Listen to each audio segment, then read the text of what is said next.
नांदेडमध्ये कॉन्व्होकेशनसाठी आलात. नांदेडमध्ये SGGS हे गव्हर्नमेंटचं ऑटोनॉमस इंजिनिअरिंग कॉलेज जे आहे त्याला IIT मध्येचा दर्जा देण्यासाठीचा एक प्रस्ताव अनेक वर्षांपासून पडून आहे. तर नांदेडला हे गिफ्ट देऊन जाणार का आपण? ते मुळात IITचा दर्जा देणं हा महाराष्ट्र शासनाचा विषयच नसतो. त्याला केंद्रीय शिक्षण खात्याने मान्यता द्यायची असते. 2-3 प्रस्ताव असे महाराष्ट्रातले आम्ही केंद्राकडे पाठपुरावा करतो. यात एक आहे पुण्याचं COEP जे 2028ला त्याला 175 वर्ष पूर्ण होती, इतकं जुनं आहे. आणि आज जगामध्ये 10% तरी कॉर्पोरेट अशी आहेत की त्याचा CEO हा COEPचा माजी विद्यार्थी. तर त्यांना एक 35 एकर जागा 14 ते 19 माननीय देवेंद्रजी मुख्यमंत्री असताना ॲडिशनल दिली. त्यांनी त्यांचं रिसर्च सेंटर सुरू केलं आहे. त्या रिसर्च सेंटरच्या ठिकाणी IITने पण पार्टनरशिप करावी असा तो प्रयत्न चालला आहे. नांदेडचाही प्रयत्न चालला आहे. व्हिजिट यायचा प्रयत्न आहे, मुंबईचा UDCTचा प्रयत्न आहे. पण त्यामुळे वेगळं IIT हा सोपा विषय नसला, कारण पैसे फक्त अपेक्षित नसतात, तर गुणवत्ता अपेक्षित असतात. तर आज जगामध्ये जी लिस्ट तयार होते त्यात आपली जी सगळी IIT आहेत त्यातल्या पहिल्या 500मध्ये त्यातल्या 5 IIT आहेत. आणि अजूनही पुण्यासारखं युनिव्हर्सिटी, मुंबईसारखं युनिव्हर्सिटी 500च्या बाहेर आहे. तर IITमध्ये गुणवत्ता हा महत्त्वाचा विषय असतो. प्रयत्न चालू आहेत, पण ज्या वेगाने आपण चाललो आहे त्याच्यामध्ये नांदेड, व्हिजिटिया, UDCT, COEP हे निदान IIT 2 असं आपण त्यांना म्हटलं की त्यांना म्हटलं तुम्ही IIT 2 म्हणा. एखादं रिसर्च डिपार्टमेंट आहे. हां, महाविद्यालय स्तरावरती रिसर्चसाठी APJ अब्दुल कलाम जेव्हा प्रेसिडेंट ऑफ इंडिया होते तेव्हा त्यांनी टायफॅक आणि टेकिंग नावाचे प्रोग्राम आणले होते की ज्यामध्ये विद्यार्थ्यांना रिसर्चसाठी सरकार पैसा द्यायचं. पण त्यांच्यानंतर ती योजना बंद झाली आणि त्यामुळं महाराष्ट्रातलं रिसर्च जे आहे ते अत्यंत खालावलेलं आहे. त्याला पर्यायी मोडूल म्हणता येणार नाही, पण एक मोडूल केंद्राने डेव्हलप केलं की ज्याच्यामध्ये थेट कॉलेजेसना 5 कोटी मिळतात. ह्या वेळेला त्याला उषा असं म्हटलं गेलं. त्याचं फुल फॉर्म आहे पण उषा असं म्हटलं गेलं. त्या उषाच्या अंतर्गत महाराष्ट्रातल्या 100 कॉलेजेसना प्रत्येकी 5 कोटी मिळाले. 4 विद्यापीठांना प्रत्येकी 100 कोटी मिळाले आणि 7 विद्यापीठांना प्रत्येकी 20 कोटी मिळाले. असे 800-850 कोटी आपल्याला मिळाले. त्या 5 कोटी, 100 कोटी, 20 कोटीमध्ये कल्पना हीच आहे, तुम्ही इमारतीवर कमी खर्च करा, तुम्ही रिसर्चवर जास्त करा. त्यामुळे APJ अब्दुल कलामांनी प्युअरली रिसर्च बेस म्हटलं होतं, पण UGCने रिसर्च प्रायोरिटी पण बाकी पण मुलींचं हॉस्टेल तयार व्हावं, लायब्ररी तयार व्हावी अशी एक 20 शीर्षकं दिली आहेत. आणि यावर्षी एकदा मिळालेले 840 कोटी युटिलाइज झाले की युटिलायझेशन सर्टिफिकेट द्यायला पुढच्या वर्षी आपल्याला आणखी मिळतं. प्रगत राष्ट्रांमध्ये शिक्षणावरचा खर्च 42% आहे आणि आपल्या राज्यामध्ये तो 12-12.5% होतो. तुमच्या प्रश्नामध्येच उत्तर आहे, कारण ते प्रगत असतात. आपण प्रगतशील होतो. 2047पर्यंत देश प्रगतशील व्हावा, डेव्हलप कंट्री व्हावी असा आपला प्रयत्न चालला आहे.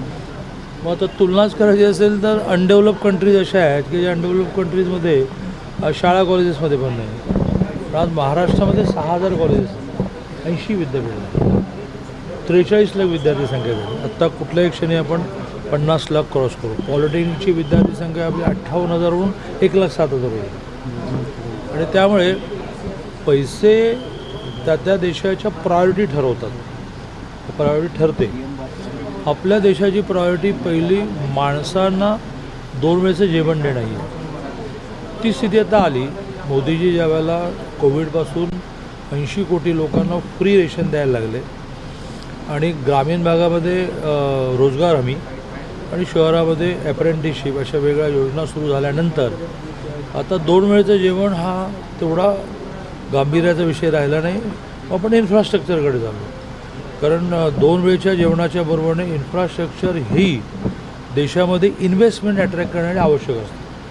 म्हणजे मग शिक्षणाचं महत्त्व नाही का आहे, पण हे सगळं एक तारेवरची कसं चालते नेहमी. तर आपण बोललो की सोलापूरमध्ये आणि नांदेडमध्ये ग्रामीण भागातल्या मुलींना जास्त शिक्षणात प्रमाण झालेलं आहे. त्याबद्दल मनाला आनंद देणारा हा विषय आहे. हलकंसं दुःखही आहे ते म्हणजे त्यांची एवढी बुद्धिमान मुली त्या असूनही पुरेसं घरची आर्थिक स्थिती बरी नसेल, पुरेशी घरची आर्थिक परिस्थिती नसेल, त्यामुळे शरीरयष्ट्या खूपच किरकोळ आहे. त्यामुळे मला थोडंसं दुःखही झालं, पण म्हणजे बुद्धिमत्तेचं कौतुक केलं पाहिजे. 3 गोल्ड मेडल एकेका मुलीला मिळाले. मी एका 3 गोल्ड मेडल मिळाल्या मुलीला विचारलं की तू कुठली आहे, तर ती निलंगेची होती. म्हणजे 2-5च नांदेडमधले होते, 2-5च परभणीमध्ये होते. ही सगळी औंढा नागनाथ पोहोचून होती. ग्रेट अचिव्हमेंट आहे. समाजातील तेढ महाराष्ट्राला परवडणार नाही नसल्याचं विधान जे आहे अजितदादांनी समाजात तेढ निर्माण हे महाराष्ट्राला परवडणार नसल्याचं चिंतन शिबिरात अजितदादांनी त्याचं म्हणणं बरोबर आहे. कारण ही जी समाजातली तेढ आहे त्यातून सामाजिक सौहार्द तर बिघडेल, इन्व्हेस्टमेंट येणं ह्याला मोठा प्रॉब्लेम होणार.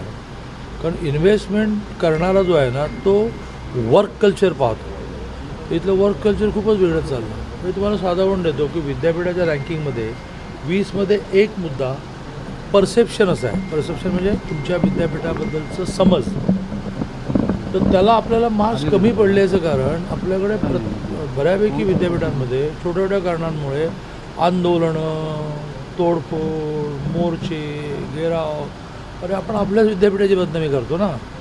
या बसा चर्चा करा. तसं हे जे गावोगाव चाललं आहे ना त्याचा महाराष्ट्राच्या विकासाला खूप प्रॉब्लेम आहे. म्हणजे सामाजिक विण तर विस्कटतच चालले. बीड जिल्ह्यामध्ये पोलीस अधिकाऱ्यांना त्यांच्या नेमप्लेटवर आडनाव लिहिता येत नाही. ठीक आहे, संतांना ज्यांनी आयुष्य एकता समता यासाठी घालवली त्यांच्या आत्म्यांना दुःख होत असेल.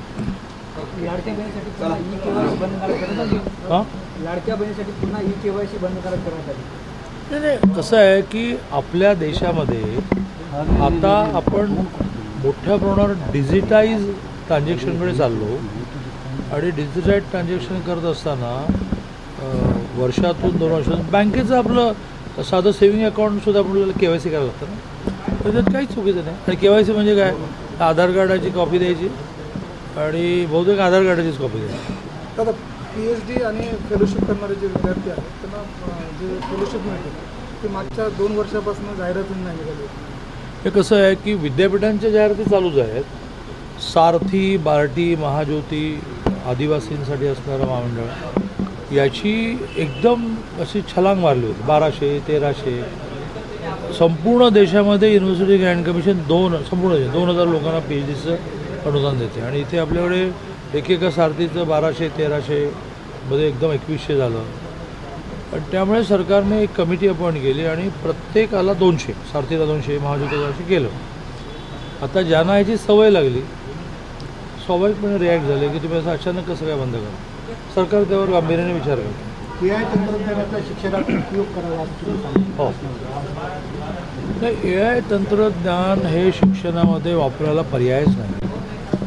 त्याशिवाय तुम्हाला जगभरातल्या बऱ्याच गोष्टी इझिली अवेलेबल होणार नाही. तर तुम्हाला उदाहरण देतो की आज AI वर आपण गेलो आणि आपण असं म्हटलं की बाबा मी जो भूगोल शिकतो आहे त्या भूगोलासंबंधीची चांगली विद्यापीठं कोणती, फ्रॅक्शन ऑफ सेकंडमध्ये AI तुमच्या समोर आणून हजर. समजा पुढे जाऊन मी असं लिहिलं की बाबा मी इलेक्ट्रॉनिकचं डिव्हाइस तयार करतो आहे. ते इलेक्ट्रॉनिक डिव्हाइस जगामध्ये कुठे कुठे निर्माण झालं, फ्रॅक्शन ऑफ सेकंडमध्ये AI वर येणार. म्हणजे आधी जे तुम्हाला पत्रव्यवहार करायला लागायचा, फोनाफोनी करायला लागायची, मेल करायचे, AIने सगळं नीट केलं. आणि त्या AI बेसवर इन्स्ट्रुमेंट्स इतके ॲडव्हान्स डेव्हलप होत चाललेले आहे की आपण कल्पनाच करू शकतो. बरं, कॉम्प्युटर आला तेव्हा असं वाटलं की लोक बेरोजगार होते. नाही, लोक ॲडजस्ट झाले. तसं AIने सुद्धा बेरोजगारी वाढणार नाही. आपलं क्वालिटी ऑफ लाईफ हे जास्त सुधारणार.